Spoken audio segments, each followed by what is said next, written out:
il y a une idée que beaucoup de personnes portent en elles depuis longtemps. Une idée que l'on nous transmet très tôt. Si vous travaillez dur, si vous êtes compétent, si vous avez de bonnes idées, alors le respect et la reconnaissance devraient suivre naturellement.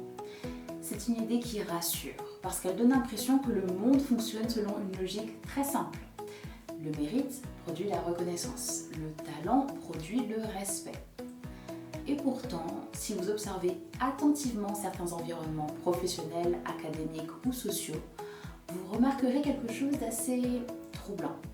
Les personnes les plus respectées dans une pièce ne sont pas toujours les plus brillantes. Et les personnes les plus brillantes ne sont pas toujours celles qu'on écoute le plus.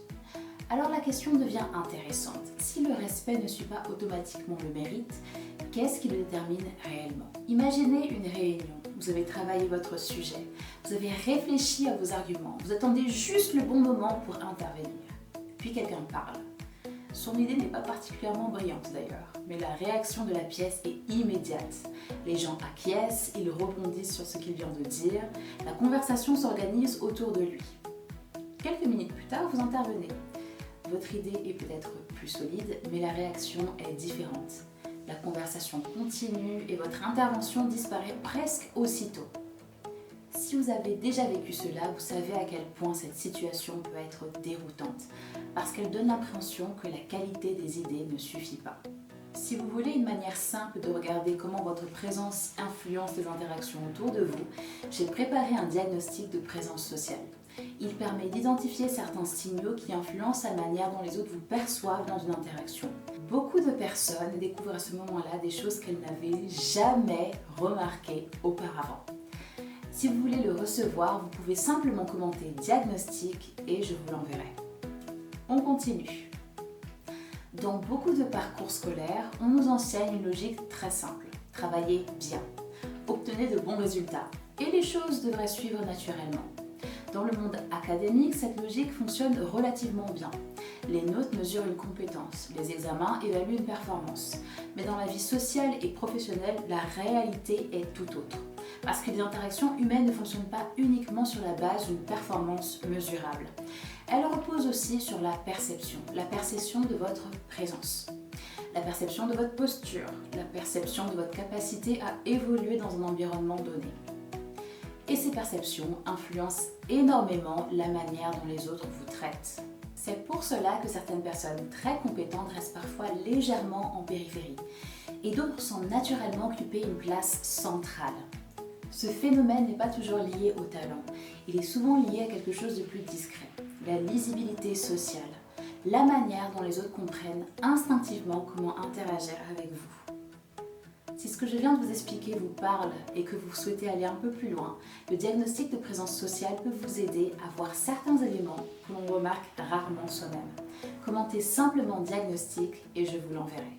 Avec le temps, j'ai compris quelque chose d'important.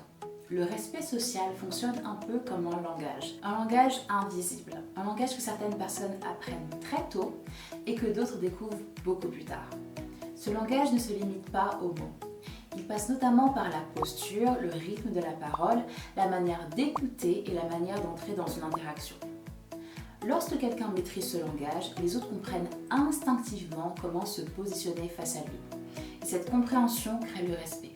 Pas parce que la personne s'impose, mais parce que sa présence devient lisible. Lorsque j'ai commencé à travailler dans l'hôtellerie de luxe, j'ai observé ce phénomène très rapidement. Certains clients entraient dans une pièce et immédiatement l'atmosphère changeait légèrement. Pas parce qu'ils parlaient plus fort, pas parce qu'ils cherchaient à impressionner, mais parce qu'ils avaient une présence très claire. Leur posture, leur manière de regarder les autres, leur manière de s'adresser au personnel, tout cela crée une impression très particulière. Une impression de calme, de maîtrise. Et ce qui est intéressant, c'est que cette présence n'était pas liée à l'intelligence, ni à la fortune. Elle était liée à la manière dont ces personnes se comportaient dans les interactions. Je voudrais vous proposer une observation très simple. La prochaine fois que vous serez dans une conversation de groupe, essayez de porter votre attention sur une chose. Non pas ce que les gens disent, mais comment la conversation s'organise autour de certaines personnes, qui parlent peu, mais qui est écoutée, qui parlent beaucoup, mais semble ignorée, qui influence le rythme de la discussion, qui laisse de l'espace aux autres. Cet exercice d'observation peut sembler simple, mais il change complètement la manière dont vous percevez les interactions sociales.